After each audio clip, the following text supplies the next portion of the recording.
Johnny Bravo. What do you think about my new rear end, Dan? That's titties, dude. All 9 inches of it. I don't hate anybody. I actually love people.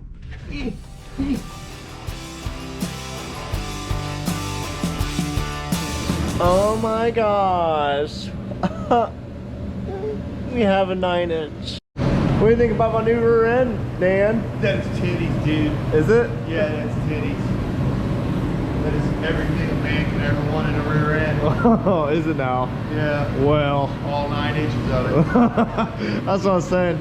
Every Chevy guy wants a Ford 9-inch in the rear end. Yeah, the only thing that'll make them go fast. Yeah. Well, then you got to put the Ellis in front of it. Right. So. Right. It is what it is. Right. It's a combination of a bunch of junk parts put together and make it go really fast. Yeah. What we have here is an all aluminum bolt through Mosier rear end with a strange spool 35 spline with a 411 gear. Just went and picked this bad boy up last night. Honestly, I'm pretty scared to even touch it because this is going to be the most expensive part on Squid. I'm gonna come over here and take a gander. Justin got a new car. It's for real. This is a proven setup. This car has went like 9 seconds in the quarter, like 590s in the 8th. This thing is the real deal for sure. So I think he's gonna try to break the 8th with it, maybe in the quarter. He said he's not gonna try to go real fast. You know, he's just gonna kind of break it in. Stock LS parts, like that motor. I think he's putting that motor in it, and I don't even think he's putting that intake on it. He said that's too fancy for what his setup's gonna be, so we'll see. And also the turbo setup, he said he's just gonna go buy an eBay setup to put it in, like one of those $100 turbos. I'm gonna be pulling this rear end out for the last time, maybe clean it up and paint it, and then throw the girl back in. So here we go.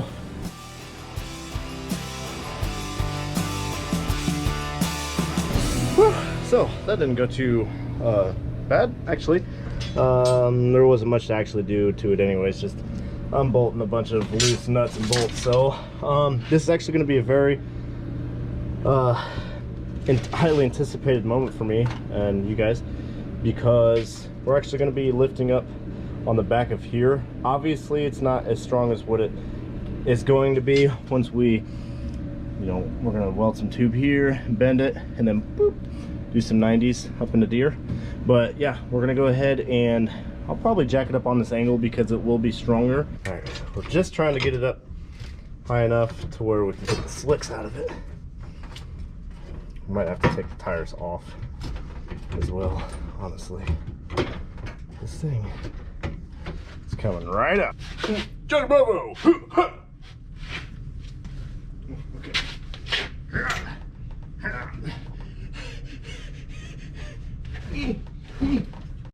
The way we have these welded in here, we welded the bolts inside of here, and then now everything's one piece, and it's yeah, it's hooked on there tighter than a dog in heat. Okay. Woo. Oh my gosh, it started, man.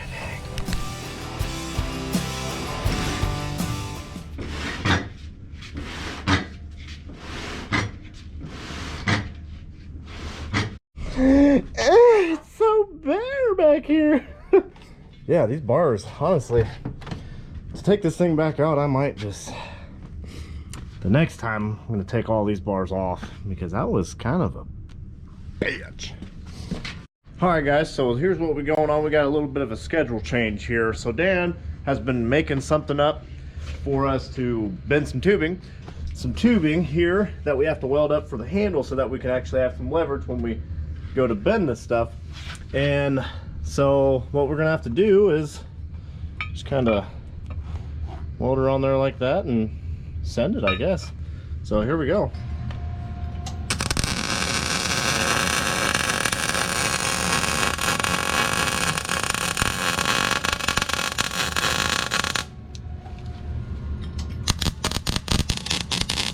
Now we're gonna go over here and try it.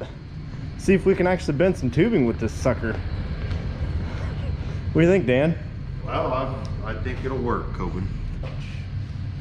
just that initial.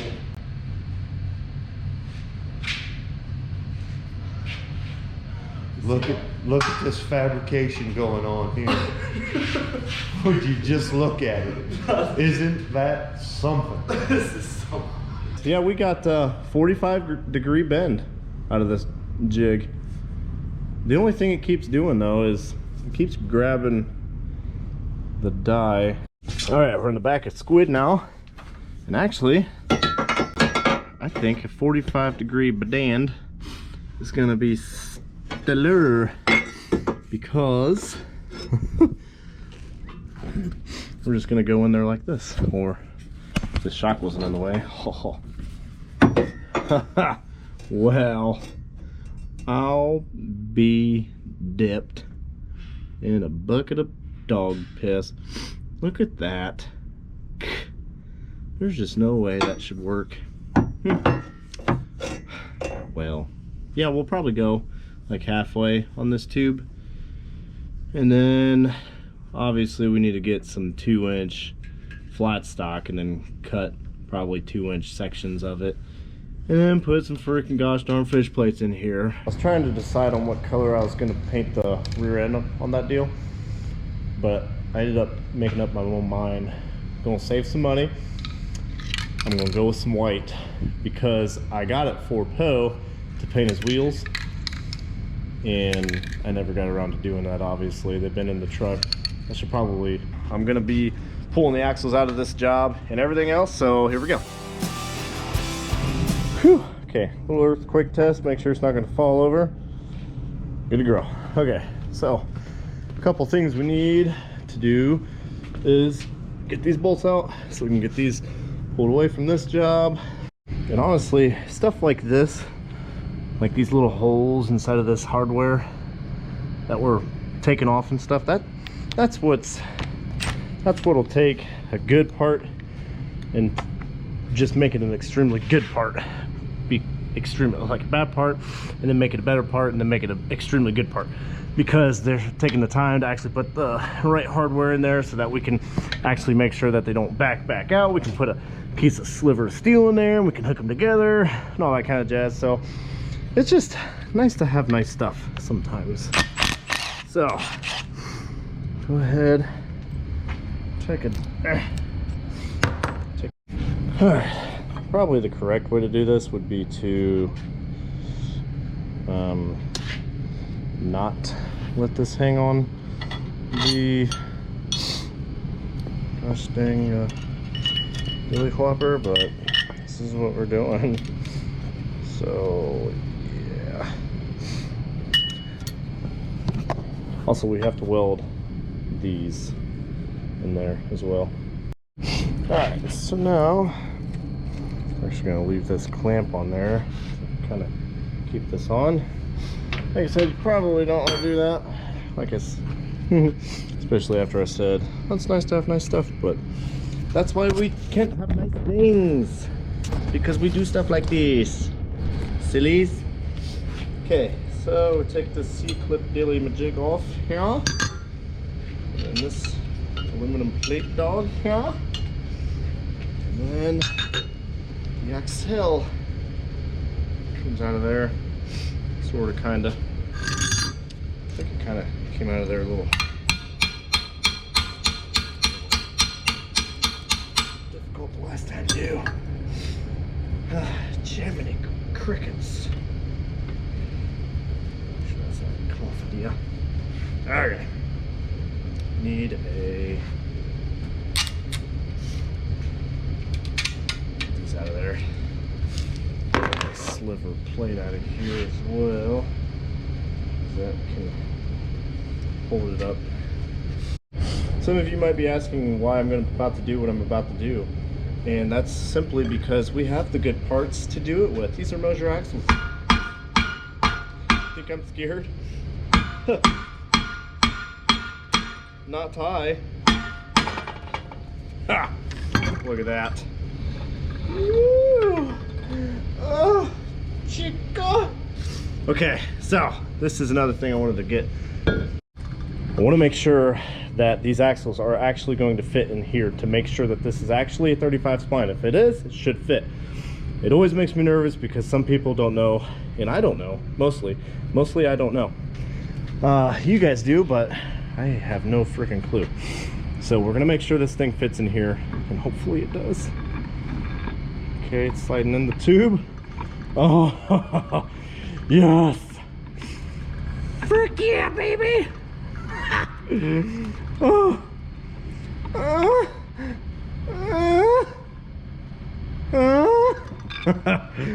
Oh, that makes me feel so much better.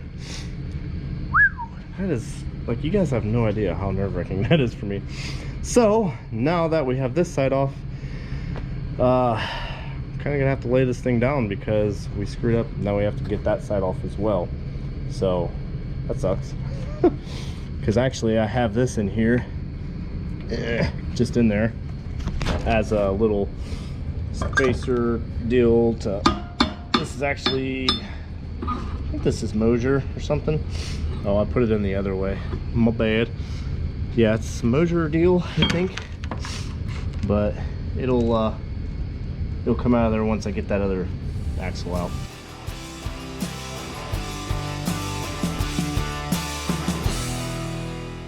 All right, now that we've seen Kevin, we're gonna go ahead and, oh, he's got us some Scotch-Brite. Gosh darn, you want, see, he always comes and yells at me when I start to do something stupid.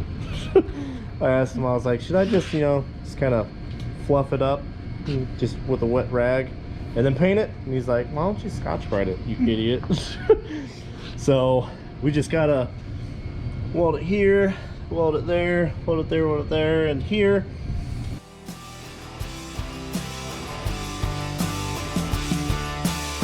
All right, Kevin, what do you think about them freaking welds? Yeah. Well, they're on there. Oh, yeah. Looks like a wiener ring.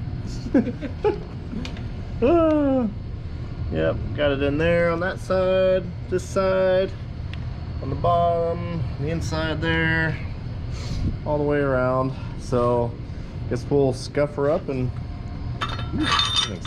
Oops, now. Oops. We'll pull these guys out, and still got to grind these up too. But everything's looking pretty peachy. Gonna paint this girl white and see how she looks. I don't think it'll look, can't look any worse. Yeah. So here we go.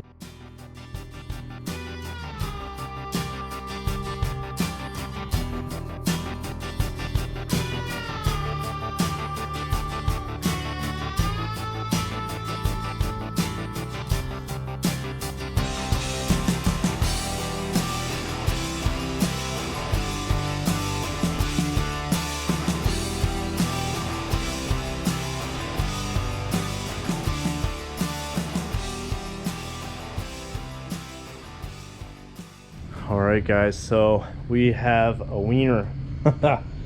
This thing is all welded up and all painted up, RTV'd with a little spacer collar shim. It's not, I don't even know, I just put it in there just in case.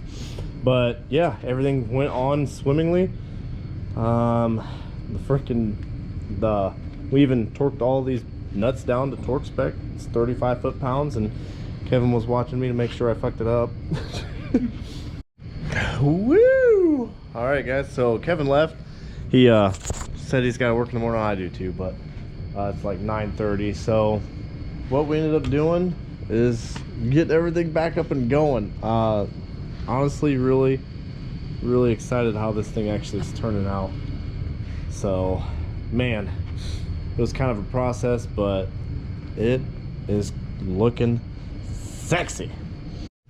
Ladies and gentlemen, boys and squirrels, we have a stinking rear end in this thing. Look at this thing. Oh, I'm so stoked. Where we're gonna go now is these tubes. Here, we don't have much time tonight, so we're just gonna kind of smash these girls out. So we just have to do angle there and an angle there. All right, so we have our tubes made now, all janky like. What we're trying to do is just get this this dealie right in there nice and sturdy, because we're actually going to have the parachute mount going through here and then connecting also into here. I think I'm going to go with like a 2-inch maybe square stock, maybe something, go to there, and then have a little hitch, especially for drag week, because I have major plans for this thing. Might as well get it done now while we're fabbing stuff together. And also another thing that these tubes are doing, they're going to be joining these welds, these joints on top, and I thought that was a nice feature because I'm awesome like that.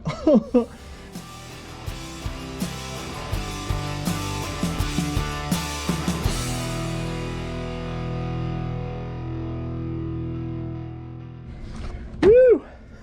Okay, so we have a wiener. We have it welded all the way around there, all the way up and down. Lift up the back of this thing and see if this flexes at all. I mean, it really shouldn't. This whole thing should be 1 unit now. It should be in 1 unit. Okay, I guess we could actually look and see, like right here, where it's like a perfect line of vision for you guys. Like that. I got you guys all contorted. Okay, how's that? Okay, we're gonna see if this thing's gonna move. It's probably gonna flex like this for sure, because I only have it.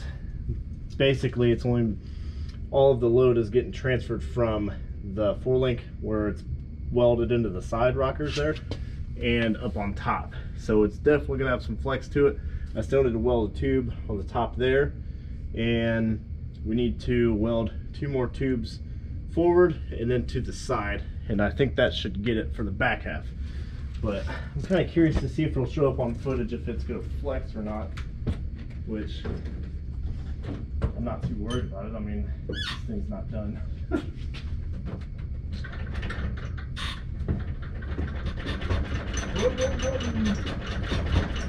And that's me bouncing all the way up and down on it, so